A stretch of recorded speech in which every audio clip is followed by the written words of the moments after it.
Bienvenidos a Magistra Vitae. Este relato está dividido en 2 partes y lo vas a poder escuchar, como siempre, en todas las plataformas digitales. Estás en el capítulo 2, así que si todavía no escuchaste el comienzo de esta historia, poné pausa ahora mismo, así no te spoileas nada, y dirigite al capítulo 1.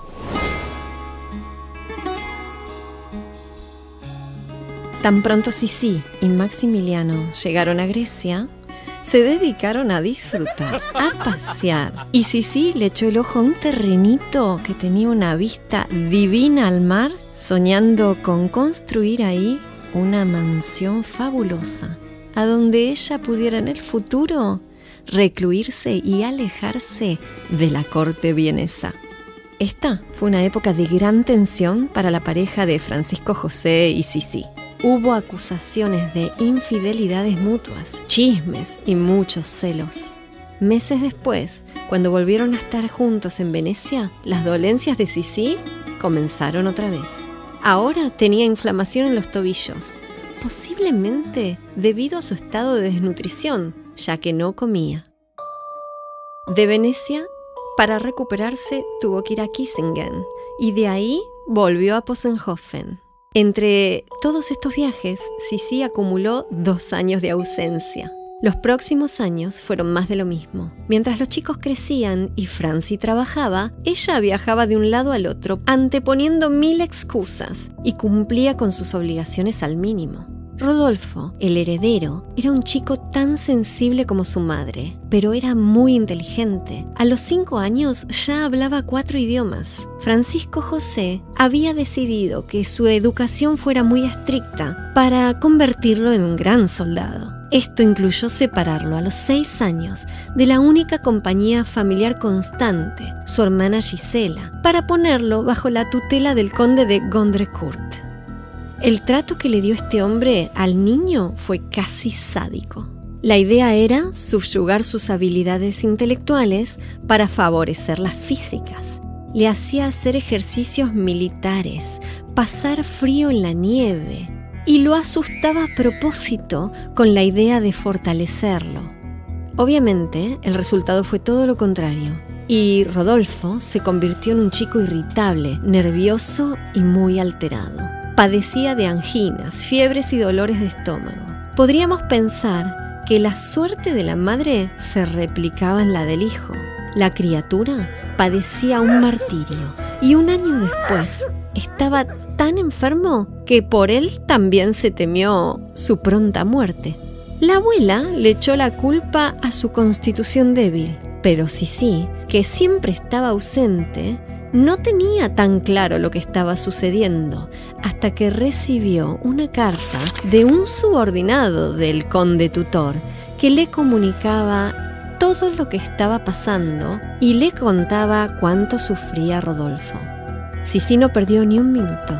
Se dirigió directamente a su marido e hizo una amenaza. O se va el conde o me voy yo. Luego le entregó un ultimátum por escrito. Deseo que se me reserve la absoluta autoridad en todos los asuntos concernientes a mis hijos, la elección de la gente que los rodea, su lugar de residencia, la supervisión de su educación. En una palabra, todo debe ser puesto bajo mi autoridad hasta el momento de su mayoría de edad. Además, deseo que aquello que se refiere a mis asuntos personales, entre otras cosas la elección de la gente que me rodea, mi lugar de residencia y los arreglos de las casas, sean exclusivamente mi decisión. Elizabeth Ischl, 27 de agosto de 1865. Este documento es una declaración de libertad por parte de Sisi. Le llevó 11 años juntar la fuerza para expresarse así. Francisco José, que la amaba como el primer día, tomó conciencia del daño que estaba haciendo y capituló. De más está decir que el pequeño Rodolfo mejoró su salud y el subalterno que habló en su nombre se convirtió en su tutor, bajo indicaciones exclusivas de la emperatriz de darle una educación liberal y moderna. Pero sin embargo, la soledad en la que vivía el niño y la falta de afecto le dejaron huellas muy profundas en su psiquis. La nueva educación del príncipe trajo gran discordia entre las 2 mujeres más importantes de la corte. Como siempre, cuando surgían disputas, toda la familia se enteraba hablaban mal de ella y Sisi se iba de viaje. Cada vez que partía, construía su autoestima. Tomaba conciencia del poder magnético de su belleza. Medía 1,72, pesaba casi 50 kilos y tenía una cintura de casi 50 centímetros. Así se mantuvo prácticamente hasta el día de su muerte. Cuando pasaron los años y ya no sintió deseos de cabalgar tanto, empezaron las caminatas que duraban en promedio 5 horas por día a paso rápido. El arreglo de su pelo castaño claro, que le llegaba a los tobillos, llevaba 2 horas por día y era un ritual sagrado. Lo lavaba cada 3 semanas con los mejores productos y aceites. Usaba perchas para aliviar el peso del pelo cuando estaba descansando o dentro de la bañera con aceite de oliva tibio. La belleza le abrió puertas a la libertad y a la influencia sobre personas de gran importancia. Datos curiosos hay muchos, como por ejemplo que a Sisi le encantaba coleccionar fotos de mujeres hermosas, o que tuvo una relación muy especial y cercana con la condesa húngara Lili Hunyadi, cuyo hermano se había enamorado de Sisi en Madeira. Los diplomáticos informaban a sus gobiernos sobre la sensación que causaba la emperatriz a donde fuera, como cuando asistió al casamiento de su hermano Carlos Teodoro, con un vestido y tocado de estrellas de diamantes que la hizo la protagonista absoluta por sobre la novia, y que yo estoy segura alguna vez viste en un cuadro muy famoso. La belleza fue un arma y también una prisión, ya que no se le permitía verse desarreglada jamás. Sus rutinas de gimnasia eran impensadas para una mujer de su época. Su profesor de griego nos cuenta: me mandó a llamar al salón. La puerta estaba abierta y pude ver que habían instalado cuerdas, barras y anillas. Cuando la vi, estaba elevándose con las anillas. Tenía puesto un vestido negro con una larga cola y plumas cosidas al ruedo. Nunca la vi tan imponente. Colgada en el aire, daba una impresión fantástica. Para bajar, dio un salto por sobre una cuerda que estaba en el piso. Esta cuerda, me dijo, es para asegurarme que no olvide saltar cuando bajo. Mi padre, que era un gran cazador, nos enseñó a saltar como cabras. Sisi cultivó un especial interés por todo lo de Hungría. Quizás por hacerle la contra a los austríacos, que siempre fueron condescendientes con los húngaros, que habían sido díscolos durante la Revolución de 1848 y que siempre presentaban peligro de insurgencia. Sofía detestaba Hungría, tanto como Sisi decidió amarla. Para calmar el ánimo belicoso de los húngaros, el imperio consideró una buena idea unificar los dos países bajo la misma corona. Ese fue el momento en que se propuso estudiar húngaro y que consiguió hablarlo a la perfección en tiempo récord. Para ayudarla en esta misión, incorporó a una dama de compañía que se convirtió en su más fiel aliada, Ida Ferenczi, cuyo diario contiene innumerables semblanzas de la verdadera Sisi. Pronto, esta disposición a favor de Hungría fue notada por el hombre del momento, Gyula Andrássy, un noble, muy buen mozo, un ex-revolucionario que se había salvado del cadalso y ahora luchaba por las libertades políticas y por una constitución para Hungría. Su gran victoria llegó con la coronación de los emperadores como reyes de Hungría y la elevación de su país a un nivel superior que el de una mera provincia. Algo que fue posible solamente gracias a la íntima relación que entabló con Sisi y las incontables reuniones privadas en la que ellos dos planificaron todo. Gyula enviaba cartas todo el tiempo que supuestamente escribía a Ida, pero que en realidad eran para Sisi. Hoy quise llegar hasta ti, pero como asumo que estoy siendo seguido, me pareció innecesario mostrarles los caminos por los cuales la providencia está haciendo su trabajo. La providencia era como él llamaba a Sisi en clave. Cuando Prusia volvió a ser una amenaza y retomó las hostilidades, el rol de Sisi ante los húngaros fue análogo al de María Teresa cuando les pidió ayuda llorando. Ella se refugió en Budapest con sus hijos, dando una señal absoluta de confianza, seguridad y unidad. quebrando cualquier posibilidad de rebelión en Hungría en contra de la familia imperial. Acto seguido, le dijo a Francisco José que debería confiar plenamente en Andrassy y avanzar con la coronación, a lo que el emperador esta vez accedió de inmediato. Al finalizar estos conflictos, Prusia conformó la Confederación de Alemania del Norte. Austria perdió Venecia. La coronación húngara fue el evento del año. Sisi usó un soberbio vestido blanco con corsage negro parecido a un traje típico, con un delantal de encaje. Andrassy fue nombrado primer ministro. 11 días después de tanta alegría, en México fusilaban a Maximiliano, cosa que puso final de una vez y para siempre a la actitud combativa de Sofía y decretó su muerte 5 años después. Ella nunca superó la muerte de su hijo favorito. Sisi, en esta época, quedaba embarazada de su última hija, María Valeria, que para contrariar a los vieneses decidió tener en Hungría. Esta vez, las cosas serían a su manera y muy distintas. Solo ahora entiendo la felicidad que trae un niño, ahora que finalmente tuve el coraje de amar y quedarme con mi bebé. Me sacaron a mis otros hijos desde el principio. Me permitían verlos solo cuando Sofía daba permiso y siempre estaba presente cuando los visitaba. Al final, abandoné la lucha y subí a esas escaleras raramente. Se dedicó a la bebé con tanta pasión que decían que era su hija única. Las malas lenguas no paraban de comentar que se parecía mucho a Andrassy, aunque esto no era cierto. Su amistad con este político húngaro fue fluida y profunda hasta el día de su muerte. Su amor por la niña parecía a veces desproporcionado. A la mínima enfermedad, Sisi entraba en desesperación. Nada ni nadie, a partir de ahora, conseguiría que Sisi claudicara el tomar las riendas de su vida. La muerte de su suegra fue liberadora, aunque Sisi fue la única que estuvo al lado de la moribunda durante 10 horas sin moverse de su lado. Tiempo después, le dijo a una de sus damas sobre Sofía. Que ella tenía buenas intenciones, no hay dudas, pero los métodos eran arduos y los modos rígidos. También el emperador sufría por esto. Ella siempre quería control absoluto. Desde el primer día fue un obstáculo para mi felicidad e interfirió en todo, haciendo difícil que estuviéramos en paz. Como siempre, evitaba las reuniones oficiales con todo tipo de excusas. Aparecía sin previo aviso y solo con una dama de compañía en hospitales y orfanatos. No quería llamar la atención.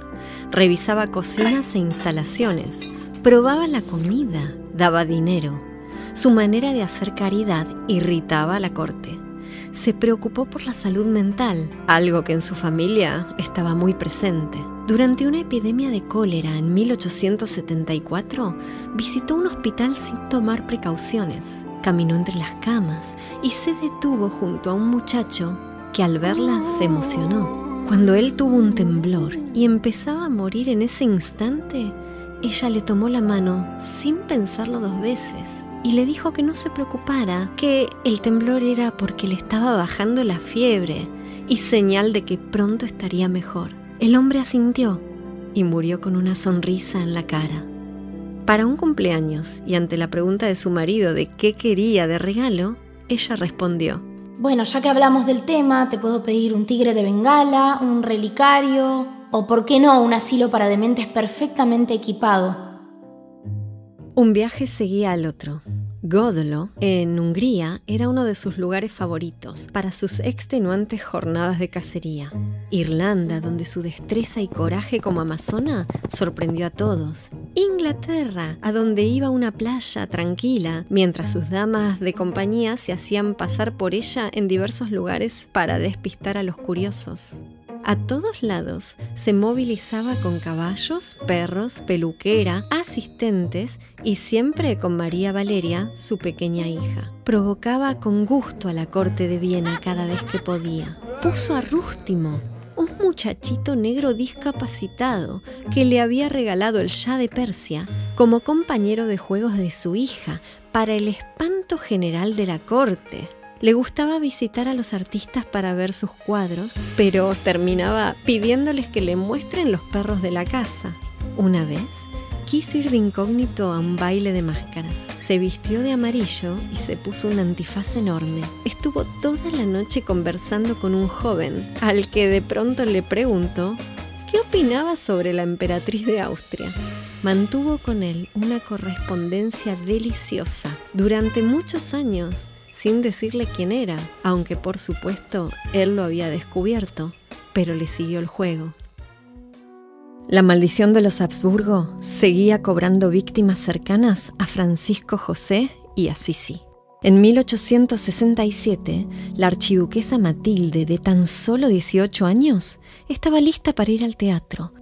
Llevaba puesto un vestido de gasa que habían rociado con glicerina para que la tela quede firme. La chica se puso a fumar un cigarrillo. Cuando entró su padre a la habitación, escondió el cigarrillo detrás de su falda y en un instante se prendió fuego delante de toda su familia, que nada pudo hacer para salvarla. Su hermana menor, Sophie Charlotte, una chica tan inquieta e insatisfecha como Sisi, a la que habían encerrado un tiempo en un manicomio por pretender divorciarse y que se había enamorado de todos los hombres incorrectos, asistió al Bazar de la Caridad en París, ya que era una de sus madrinas. El bazar se prendió fuego cuando estaba a pleno y se sabe que ella ayudó a muchos a salir antes de quedar atrapada entre las llamas junto a un grupo de monjas que la acompañaban. Viendo que no podría salir del infierno, dicen que la vieron soltarse el pelo y decirle a las monjas que en minutos estarían en el paraíso juntas. Murió el 4 de mayo de 1897. En Netflix hay una excelente serie sobre este evento, no te la pierdas. En 1886 moría ahogado en un episodio muy sospechoso el rey de Baviera, Ludwig II. Era un primo de Sisi con quien ella tenía una relación muy estrecha y sobre quien Sisi había tenido un sueño premonitorio en el que lo veía chorreando agua. La tragedia se presentaría una vez más y quizás no fue del todo imprevista. El suicidio de su hijo Rodolfo, el más parecido a ella en carácter, vino como una consecuencia de años de frustraciones acumuladas por no ser incluido en las decisiones de gobierno, ya que las enormes diferencias que tenía con el emperador, con su pensamiento político tan liberal, planteaban conflictos constantes. Había sido un niño solitario y había crecido lamentando la ausencia constante de su madre, a la que adoraba, pero con la que tenía poca relación. Para colmo, su vida conyugal con Estefanía de Bélgica, una sobrina de Carlota de México, era un absoluto fracaso. Rodolfo era errático, mujeriego, escribía panfletos en contra de la monarquía y seguramente estaba muy deprimido. Hablaba frecuentemente sobre su muerte, pero nadie lo tomaba en serio.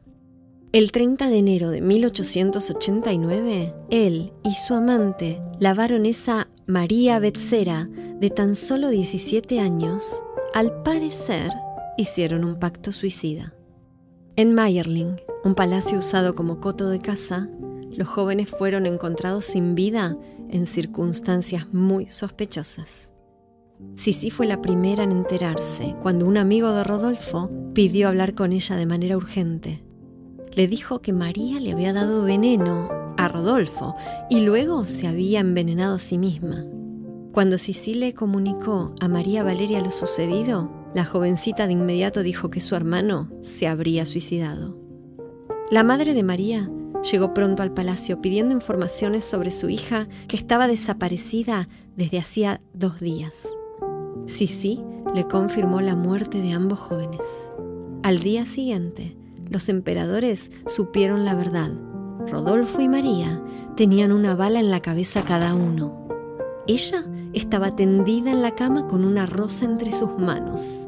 Rodolfo, semisentado en el piso, apoyado sobre la cama, y un revólver en su mano. Podemos imaginar la conmoción de tan grave hecho y las implicancias inmensas que esto tenía para la dinastía. La esposa de Rodolfo, Stephanie, fue despreciada por todos, ya que fue el chivo expiatorio. Le echaron la culpa injustamente de las infidelidades del joven. Incluso Sisi dijo más adelante: conociendo bien esta mujer se puede excusar a Rodolfo de buscar en otro lugar una distracción, un narcótico para aliviar el vacío de su corazón en su hogar. Es seguro, todo hubiera sido distinto si él hubiera tenido otra mujer, una que lo entendiera. Se olvidaba Sisi de sí misma, ya que ella tampoco había sido una madre presente.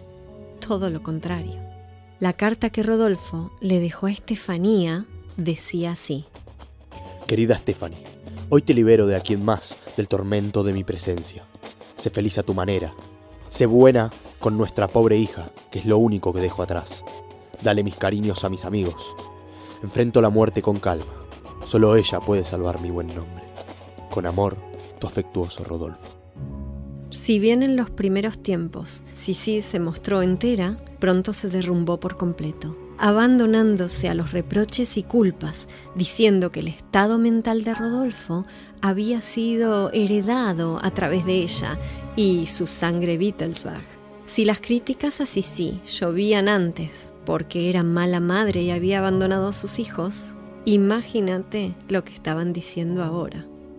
Después de la muerte de su hijo, regaló sus joyas y vestidos y pasó al luto de ahí en adelante. Fue a su palacio de Corfú y tiró al mar el collar de perlas que Francisco José le había regalado por el nacimiento de Rodolfo. Con la muerte del príncipe, la dinastía terminaba. Toda la familia era consciente de que solo Francisco José mantenía unido al imperio y que después de él no habría nada. No podemos dejar de mencionar que muchos años después, Zita, la última emperatriz de Austria, dijo que en Mayerling hubo un asesinato de índole política, ya que muchos se oponían a que Rodolfo eventualmente heredara la corona, y que se hizo notar que el orificio de la bala en la cabeza del joven era de izquierda a derecha cuando él era diestro. También se dijo que Rodolfo estaba planificando un golpe de estado junto a los rebeldes húngaros, que luego todo salió mal y no le quedó más alternativa que matarse. Las dudas aún hoy siguen vigentes. Elizabeth, dice su biógrafa Brigitte Harman, era una mujer sensible y cultivada, con tendencias a la fantasía. Estaba atada a un hombre que era práctico e industrioso y que no comprendía la complejidad de su vida emocional. A medida que marido y mujer envejecían, un abismo los separaba. Cuanto más excéntrica se volvía Elizabeth, más taciturno e impersonal se ponía Francisco José. Ella se quejaba de su falta de sensibilidad. Ambos tuvieron otros amores. El de Sisi seguramente fue Gyula Andrássy, el húngaro, que siempre ocupó un lugar muy especial en su vida y con quien hizo posible la coronación de Hungría.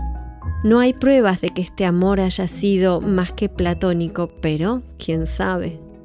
Francisco José se enamoró de una actriz llamada Catalina Schratt y Sisi fue instrumental para que esta pareja se pudiera ver, haciendo pasar a Catalina como una amiga propia.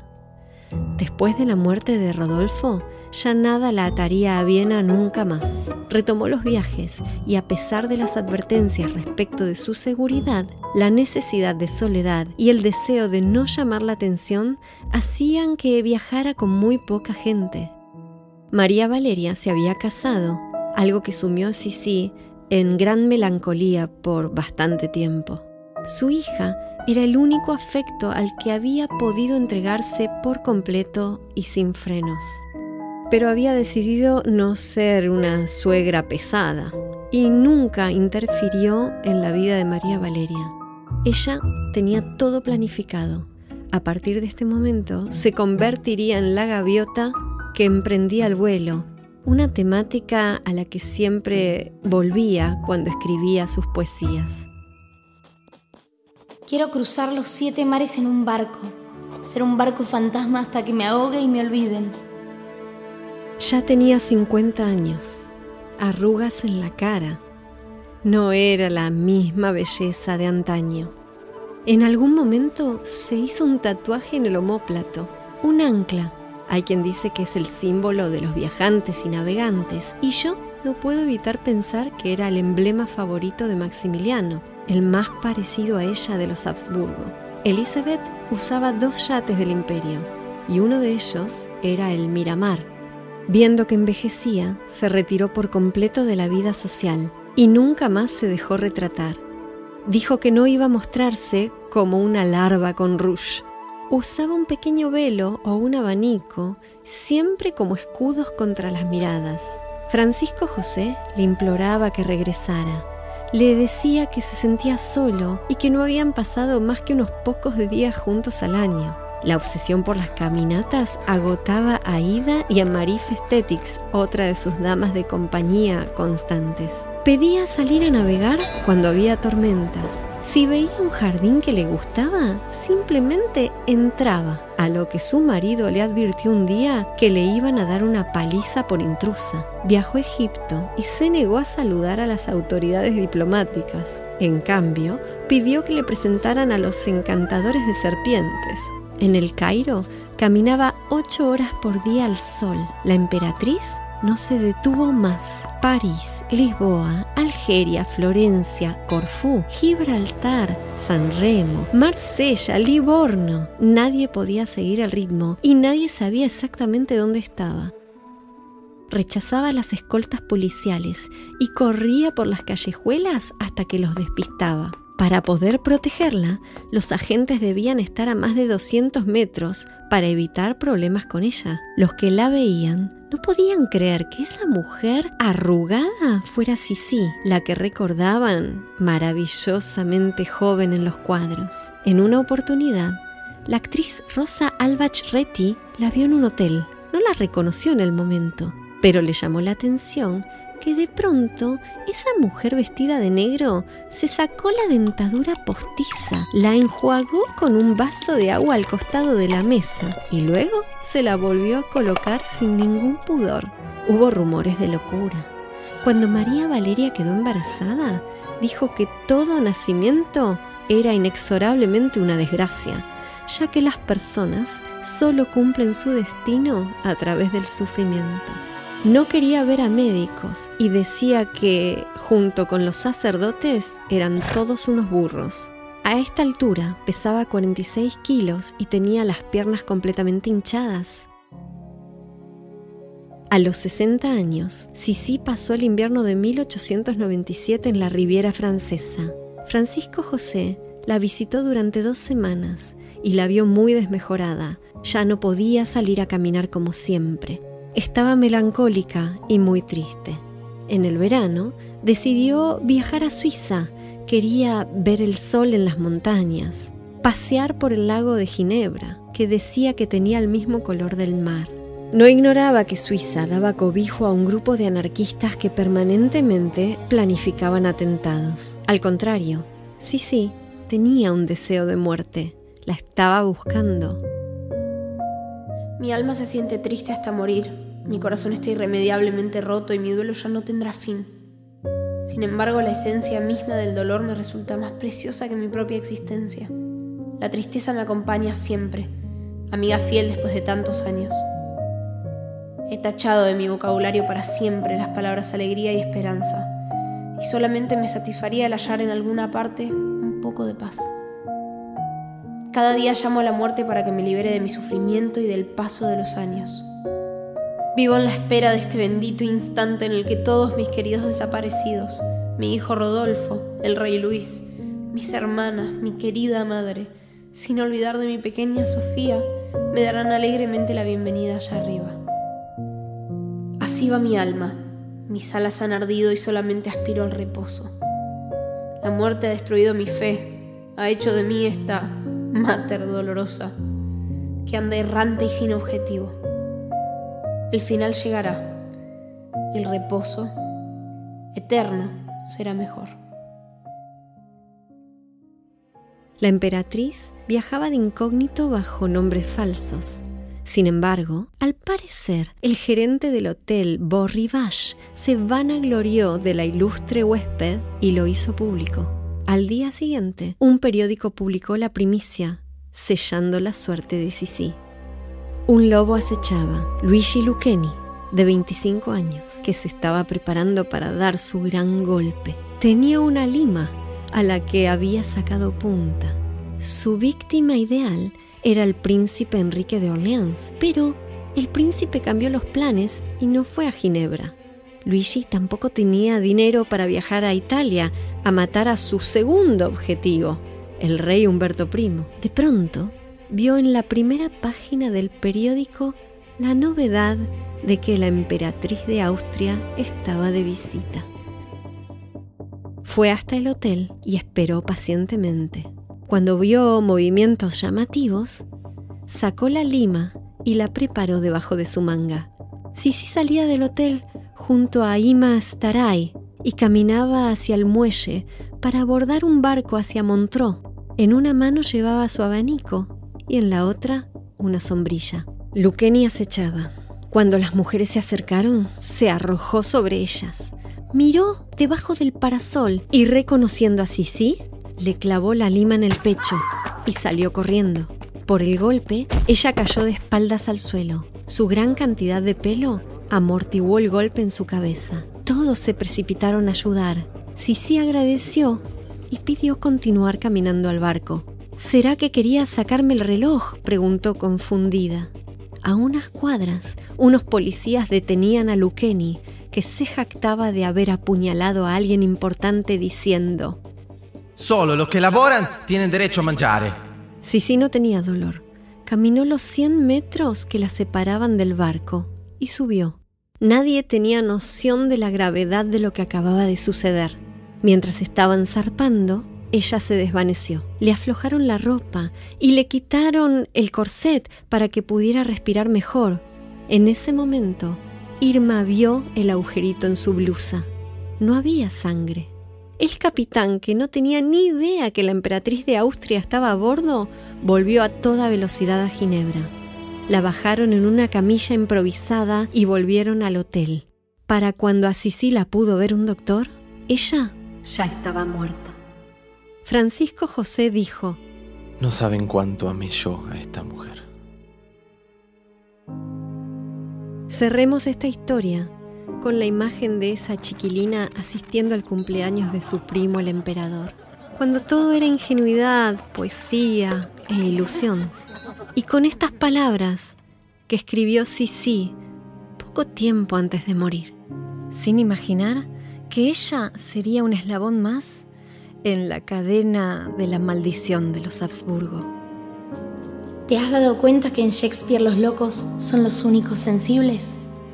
De la misma manera, en la vida real, no sabemos dónde está la razón y dónde la locura. Tal como no sabemos si la realidad es un sueño y los sueños son realidad. Tiendo a considerar válido a cualquiera que tilden de loco. Lo que realmente es razonable suele considerarse una locura.